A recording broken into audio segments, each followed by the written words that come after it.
আমরা ধরেই নিচ্ছি যে আগামীর নির্বাচন হবে হয়তো ডিসেম্বরে বা 1-2 মাস সর্বোচ্চ, যেটা নুরুল হক নূর ভাই বললেন।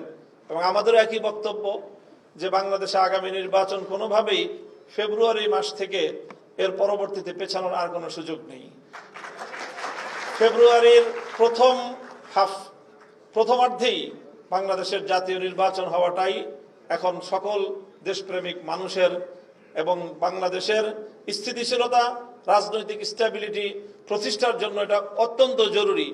সেই জায়গা থেকে নির্বাচন অত্যাসন্ন। বিএনপি যদি শুধুমাত্র নিজের রাজনৈতিক অবস্থান এবং নিজে নির্বাচন করে হয়তো বিজয়ী হয়ে ক্ষমতায় যেতে পারবে, রাষ্ট্র পরিচালনা করতে পারবে, সেই জায়গাটুকু চিন্তা করলেই হবে না। সেক্ষেত্রে আলটিমেটলি গণতান্ত্রিক প্রক্রিয়ার যে অন্যতম একটি চালিকা শক্তি, সেটি হল বিরোধী পক্ষ কারা হবে, বিরোধী দলের আসনে কারা বসবে, কিভাবে বসবে, সে বিষয়গুলো নিয়েও বিএনপিকে কাজ করতে হবে। এবং সেই কাজগুলো খোলামেলা জুলাই আন্দোলনে যারা যারা স্টেক হোল্ডার ছিল তাদের সকলকে সাথে নিয়ে বিএনপিকে আগামী দিনের বাংলাদেশের সরকার এবং বিরোধী দলের যে রূপরেখা এবং সেই ক্ষেত্রে একটি শান্তিপূর্ণ সহাবস্থানের মধ্য দিয়ে বিরোধী মতকে শ্রদ্ধা জানিয়ে আগামীর বাংলাদেশ গড়বার জন্য বিএনপিকে একটি বড় ধরনের রোডম্যাপ নিতে হবে, সেটা আমি মনে করি। আমি সর্বশেষ আরেকটা আহ্বান জানাবো, বিএনপির রাজনীতিতে আপনারা জাতীয়তাবাদের রাজনীতি করেন, ইসলাম এবং ইসলামী রাজনীতি বিষয়ে আপনাদের আরো পরিষ্কার অবস্থান থাকা দরকার। অনেক সময় বিএনপির অনেক রাজনৈতিক নেতৃবৃন্দের কাছ থেকে ইসলামী রাজনীতি সম্পর্কে নেতিবাচক মন্তব্য চলে আসে, যেটা বিএনপির রাজনীতির ঐতিহ্যের আমরা মনে করি পরিপন্থী।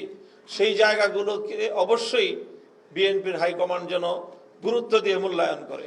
সর্বশেষ আমরা বাংলাদেশের ইসলামপন্থীরা বর্তমান সরকারের একটি কমিশন গঠন এবং সেই কমিশনের চরম বিতর্কিত রিপোর্ট নিয়ে আমরা যেভাবে ইসলামপন্থী জনতা বিক্ষুব্ধ হয়েছি, সেই জায়গায় বিএনপি মহাসচিবের যেই গণমাধ্যমে ওনার যে বক্তব্য ছিল, সে বক্তব্য আমাদেরকে দারুণভাবে অনুপ্রাণিত করেছে, উদ্বুদ্ধ করেছে।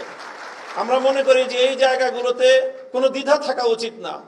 আমরা পাশ্চাত্যের পশ্চিমা বিশ্বের অনেক কিছুকে আমরা অনুসরণ করি, অনেক কিছুকে গ্রহণ করি, কিন্তু পশ্চিমা বিশ্বের আমাদের বাংলাদেশের আবহমান কাল থেকে চলে আসা পারিবারিক যে বন্ধনের যে ঐতিহ্য, আমাদের সামাজিক বন্ধনের যে ঐতিহ্য, সেই ঐতিহ্য বিরোধী পশ্চিমা কালচার বাংলাদেশে কোনোদিনও আমদানি করার কোনো সুযোগ আমরা দিব না।